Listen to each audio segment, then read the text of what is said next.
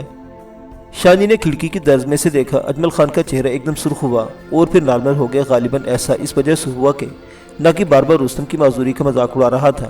وہ اپنے تیش پر قابو پاتے ہوئے بولا، لیکن وہ بیوی بھی پردہ دار ہے جناب، کوئی بات نہیں، میں اسے گھونگھٹ اٹھانے کے لیے نہیں کہوں گا، اسے بلاؤ تو صحیح۔ فی الحال ضرورت اس امر کی تھی کہ اس خردماغ پولیس اہلکار کو کسی طرح کا شک شبہ نہ ہونے دیا جائے۔ اجمل خان اور ابراہیم چاچا اسے خوفزدہ اور سادہ لو دیہاتیوں کی حیثیت سے ملے تھے اور ایسے ملنا بہتر تھا۔ اجمل خان بیٹھک نما کمرے سے اٹھ کر اندر شانی کے پاس آیا اور بولا، ایک کریک قسم کا موٹی توند والا بھینسا ہمارے یہاں تشریف لایا ہے، خود کو شیر ببر سمجھ رہا ہے اور منہ سے گدے کی سی آوازیں نکال کر ہم پر روب ڈالنے کی کوشش کر رہا ہے۔ کوئی اور موقع ہوتا تو ہم اس کا کھال اتار کر اس میں باقاعدہ بھس بھر دیتا، لیکن فی الوقت ہم کو احتیاط سے کام لینا ہے۔ آپ 2-4 منٹ کے لیے آ جائیں، وہ آپ کا بیان لینا چاہتا ہے۔ کچھ دیر بعد شانی فربا اندام حوالدار ناگی کے سامنے بیٹھی تھی۔ اس نے ایک چادر سے لمبا گھونگھٹ نکال رکھا تھا۔ نور عباسی کے سامنے ہی ناگی نے شانی سے چند سوالات کیے اور ٹانگ پر ٹانگ چڑھا بیٹھا رہا۔ در حقیقت وہ اپنی افسری کا مزہ لینے کے سوا اور کچھ نہیں کر رہا تھا۔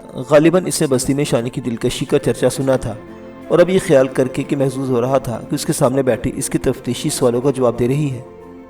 تمہاری پہلی شادی کب ہوئی تھی؟ اس نے مونچھوں کو تاؤ دے کر پوچھا۔ پہلے میری شادی نہیں ہوئی، شانی نے گھونگھٹ کی اوٹ سے جواب دیا۔ پھر یہ بچہ؟ یہ میری بہن کا ہے، وہ فوت ہو چکی ہے، اس کا شوہر نشئی ہے، وہ مرتے مرتے اس بچے کی ذمہ داری مجھ پر لگا گئی، شانی نے دیہاتی لہجے میں کہا۔ چاچا ابراہیم کہتا ہے کہ تیرا آگے پیچھے کوئی نہیں، لیکن کوئی نہ کوئی رشتہ دار تو تیرا ہوگا، کوئی تایا چاچا، کوئی پھپھی خالہ وغیرہ وغیرہ۔ نہیں، کوئی نہیں ہے۔ ناگی نے ایک درد بھری ٹھنڈی سانس لی۔ اگر ہوتا تو شاید پھر تیری شادی کسی ڈھنگ کے بندے سے ہوتی، وہ بڑبڑایا۔ غالباً اپنے تئیں اسے تکلیف پہنچ رہی تھی کہ ابراہیم نے اتنی خوبصورت لڑکی کی شادی ایک معذور شخص سے کر دی ہے۔ کچھ اوٹ پٹانگ سوال کرنے کے بعد ناگی اپنی تون سنبھالتا اٹھ کھڑا ہوا اور تھانے داری انداز میں کہنے لگا، ابھی یہ معاملہ ختم نہیں ہوا، میں پھر آؤں گا، تم لوگ اچھی طرح سمجھ لو۔ میری اطلاع کے مطابق وہ لڑکی انگریز ہے، اگر اطلاع درست نکلی تو تم سب کو تھانے کی ہوا کھانی پڑے گی۔ اس نے چند لمحے توقف کیا اور اپنی بوگس فائل سنبھالتے ہوئے بولا، قانون سے ٹکر لینا آسان نہیں ہوتا، تمہاری تو کوئی حیثیت ہی نہیں،